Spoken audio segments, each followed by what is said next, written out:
Magandang araw sa inyo mga idol! Naghahanap ba kayo ng magandang resort malapit dito sa Metro Manila? Meron akong bagong resort na ituturo sa inyo. 1 to 2 hours lang ito from Metro and 15 minutes away going to Tagaytay. For only 12,500, privately occupied nyo na ang buong resort for 21 hours of stay.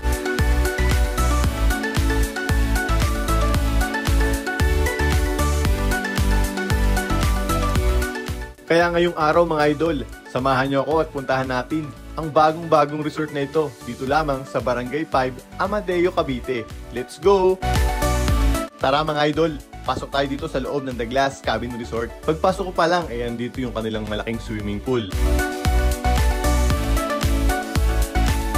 Tapos meron ditong upuan, nakaharap sa swimming pool at sa The Glass Cabin. May malaking parking lot na kasya ang dalawang sasakyan.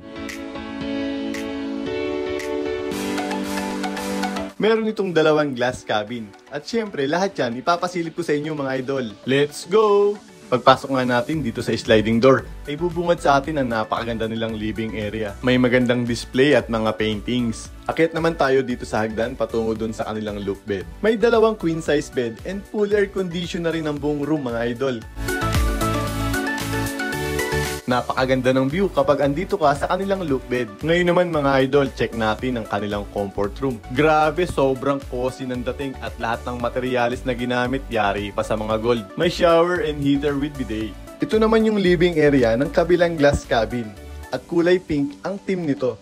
Akyat muna tayo dito sa loop bed. Ayan mga idol, meron sila ditong dalawang queen size bed.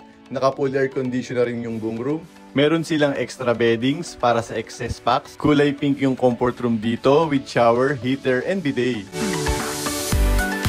Ito naman yung kanilang gazebo. Meron tong 12-seater dining table. May malaking flat screen TV.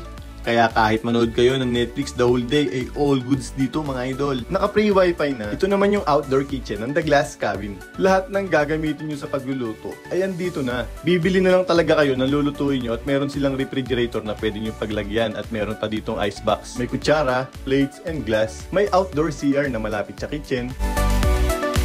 Dito naman tayo sa part ng swimming pool. Paniguradong mag-e-enjoy kayo dito dahil may kalakihan ng swimming pool ng The Glass Cabin. Tamang-tama ito kahit marami kayo, kasama ang iyong buong pamilya, at kahit pa ang ating mga tropa. Every corner ng The Glass Cabin ay protected ng CCTV camera, kaya safe ang place.